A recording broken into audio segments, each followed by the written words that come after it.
Good morning, everyone. Good afternoon, everyone. Welcome back, drivers and attendants from vacation, guys. And welcome to you if you are just become a school bus driver or an attendant. Like if you was following on our first refresher class, I were telling you we will be coming and talking about medical, and there is a lot of things you have to know, you have to learn. If you're a senior like me, if you've been there for a long period of time, guys, it is a refresher to remind you certain things in the school bus industry. We will be talking today about medical. What is a medical? Why they have the medical in the school bus industry? If you just come in, pay attention what we will be telling you, what we will be advising you about the medical. The medical is not only for you newcomers. It's not only for you if you're driving a school bus. It is a requirement from DOT for you to go and do your medical. They have a big reason for that because there were an issue that was happening, a big accident, and I was about to read about it. They make it's a law now for you to be 19A certified. And because of your 19A certification, you have a lot of requirements. You have a lot of rules and regulations you have to follow. Not a lot of us in the school bus industry, we know about it. We just, when they call you for your 19A, and you just say, why are they bothering me for 19A? Why every year I have to be certified? It's because they have a lot of requirements, because it's a lot to do from your company when DOT, when the state, when Board of It come in and do an audit for all of those stuff to be in your file. And if they're not on your file, the company might subject to penalize, or you might be to pay big fine, and I have to read and explain it to you. So those refresher, those classes, those advice, it's yearly you have to paying attention. It's also how to maintain your 19A certification, how to keep it clean, how to keep your record clean. As a school bus driver, how to keep up with certain rules and regulations, some personal things you have to keep for you to be certified as a 19A certification to be in the school bus industry. Not only to be in the school bus industry, to have a CDL. Let's start with medical. Let me start reading certain things for you, and from there, guys, you will understand where we're going to, what kind of advice we're giving in the school bus industry. Like for those of you who don't know me, every single show I do that. My name is Calixte. I'm a school bus driver for a long, quiet time. I work for Pioneer Transportation, guys. So not only me could do that. Most of you, if you have seniority, you could come and explain certain things in the school bus industry for your brother and sisters, for them to really pay attention, for them to really work with rules and regulation, follow rules and regulation in the school bus industry.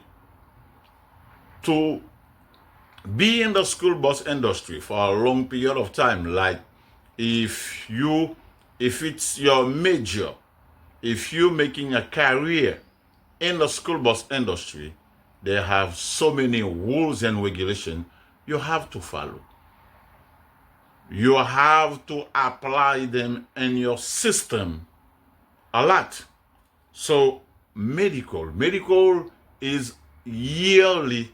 You have to go and conducting your medical or do your medical or have your primary doctor to check you. And your primary doctor have to be DOT licensed to or DOT certifying by Department of Transportation for them to do your medical for you. Some people calling physical, some people calling medical. In the school bus industry, we call it medical, but in the nursing field, they call it physical.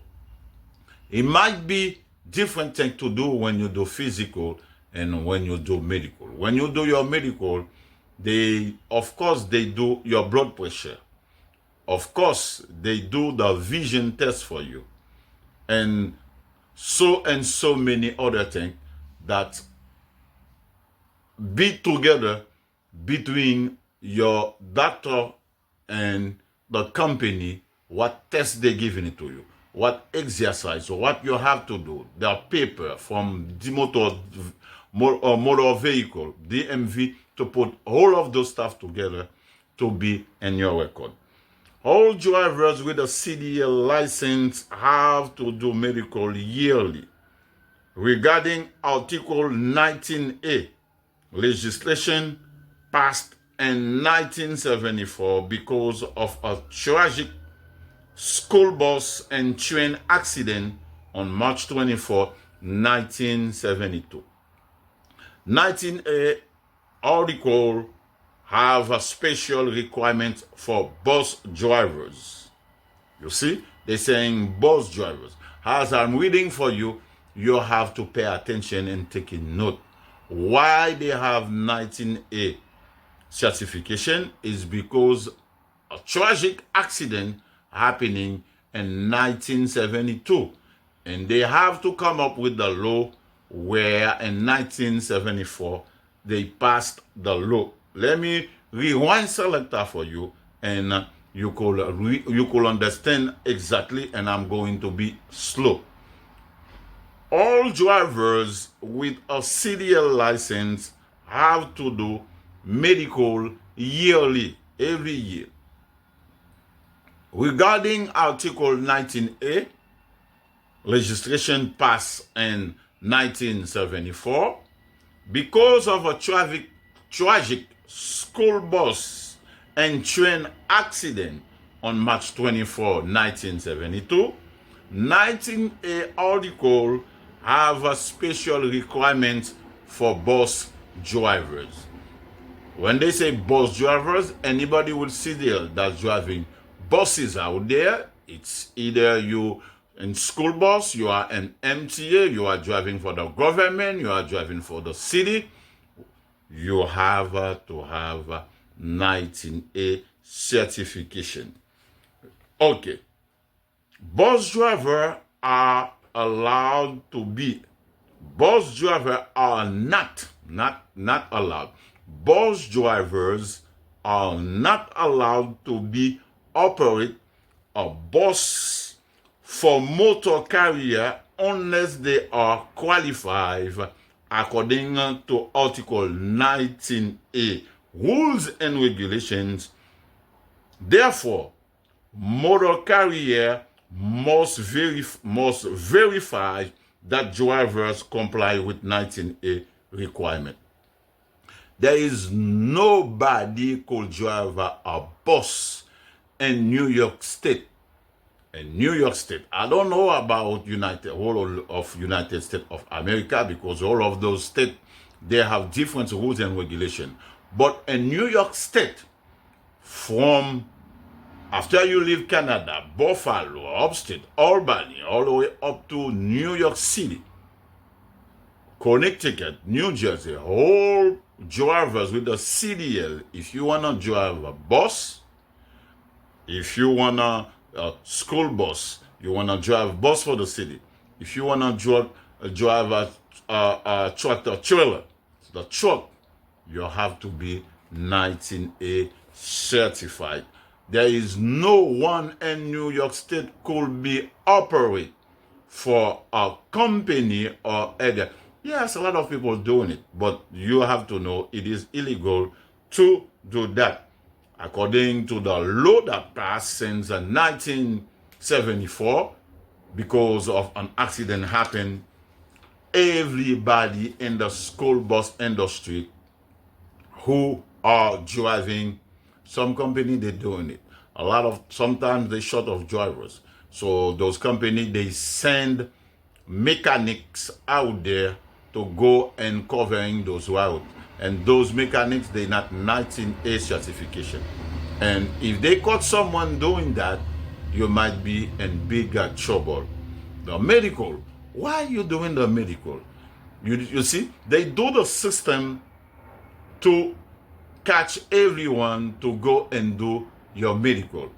Every year you have to go and do your medical. Especially if you are on blood pressure, you have to go every 6 months to do follow-up. It is a requirement for the follow-up if you have blood pressure, your visions, okay? So it's not only that, you have to go and do your physical or medical, because they wanna put it in your file by go and do drug test. It's a random to do drug test, alcohol test. They even thinking about to do what's called sleep apnea test for you to be in the school bus industry. Very important, guys, out there.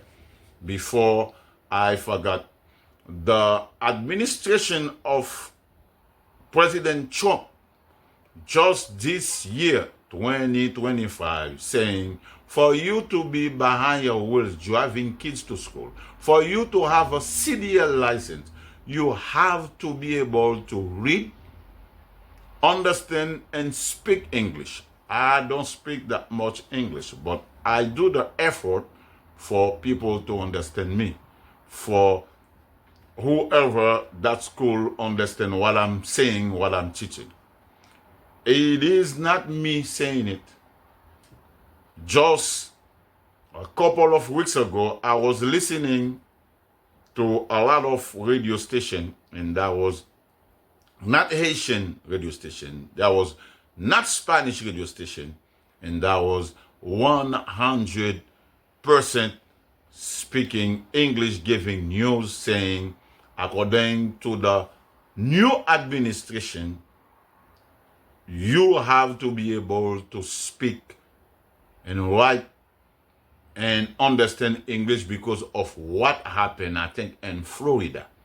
Somebody with CDL license who has an accident, and I think that killed someone in the government, and the government, when they ask him question, he needs someone to translate because he do not speak English when he went to the court. When cops come in, they have to look for somebody to interpret, to do interpreter for that person, for them to be able to understand what he's trying to saying according to the accident. How come you have a CDL? It's more than 140 questions, 152. Like, let me speak about the school bus driver. How come you have a CDL and you are driving kids? You're taking refresher, everything. You have to read sometimes. You have to understand sometimes. You have to communicate with parents. You have to communicate with teachers. You have to communicate with sometimes dispatcher. How come you do not speak English and you have a CDL? The government is trying to penalize people who has a CDL and you don't know how to speak. For so many years, I'm telling you, and it is true, when you have to go to an hearing to Board of Education, if you don't speak English, they're telling you, give them the certification, the court certification, go back to school and you will come back when you speak English. So it is very important, guys, to do your medical on time when the time is due. they will drop your 19A certification. Some people, they drop them for 2 weeks, for 3 weeks. Some people stay for 2-3 months before they reinstate them. Very important. You see, why you need the 19A certification, what it does, what the company do with it, and they put it in a file. For you to be in the school bus industry, and the company doing it every year, a company you work for doing it every year.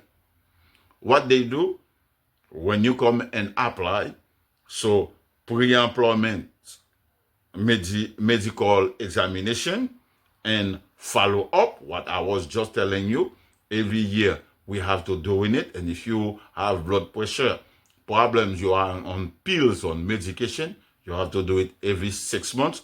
They call it follow up. Submit of pre-employment and annual driver license abstract. Company doing it every year, even not when you just come in. The company doing it every year to see if you do not have an accident, if your license is clear. Abstract, if your license is clear. You might having a suspending, you might having point that's going out of your license.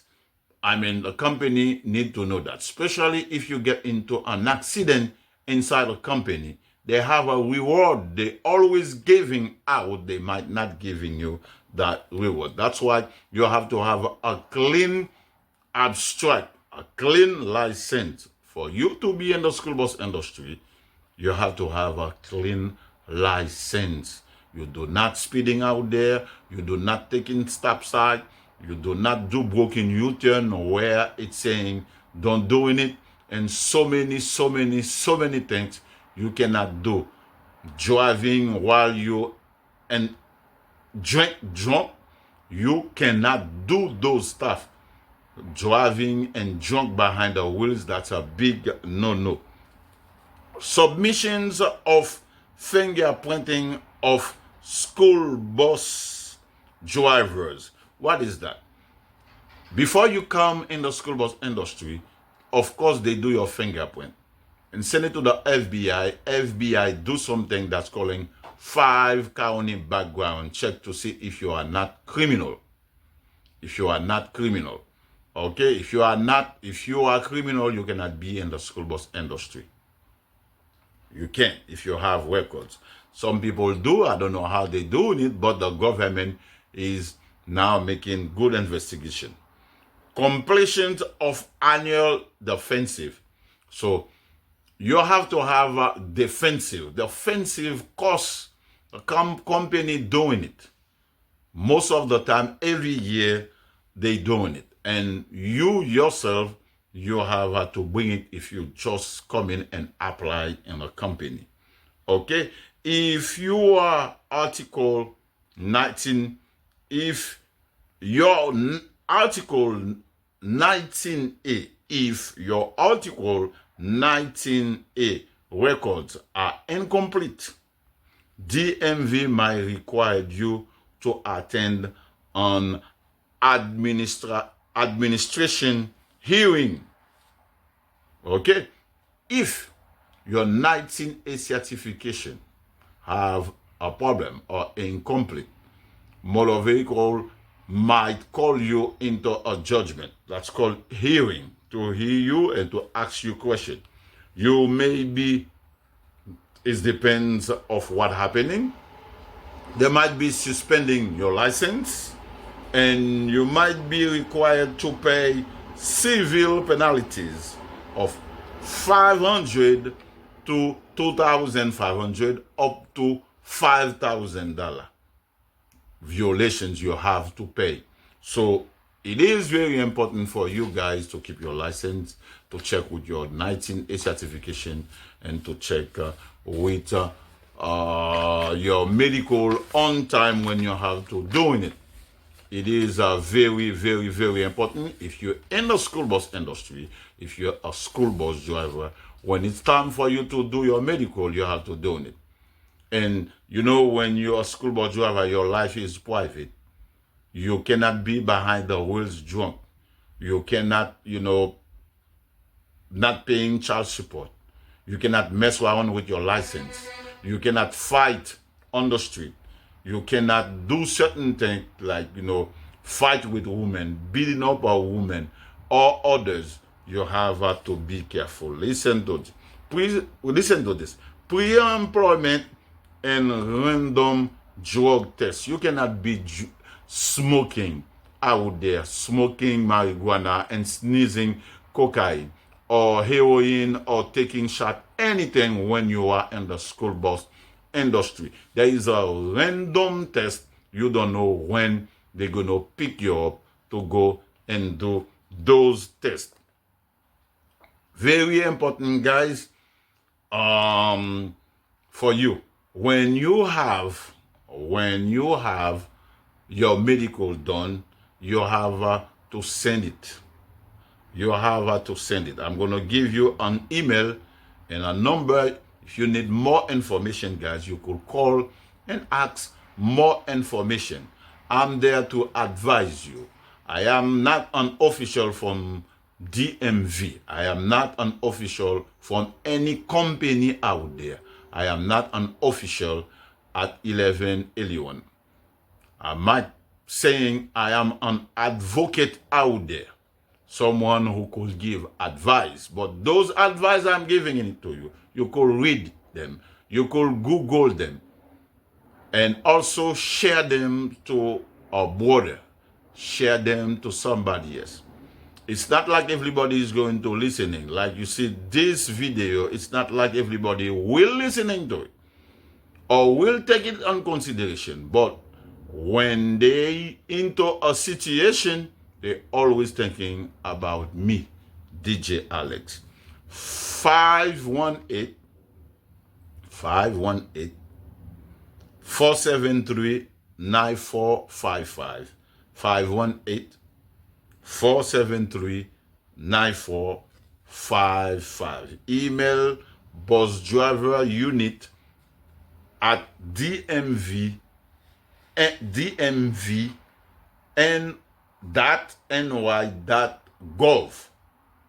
Bus driver unit at dmv.ny.gov.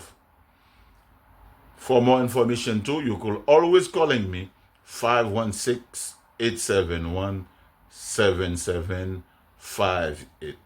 Guys out there in the school bus industry in the 5 boroughs, I don't know where this video will reach at.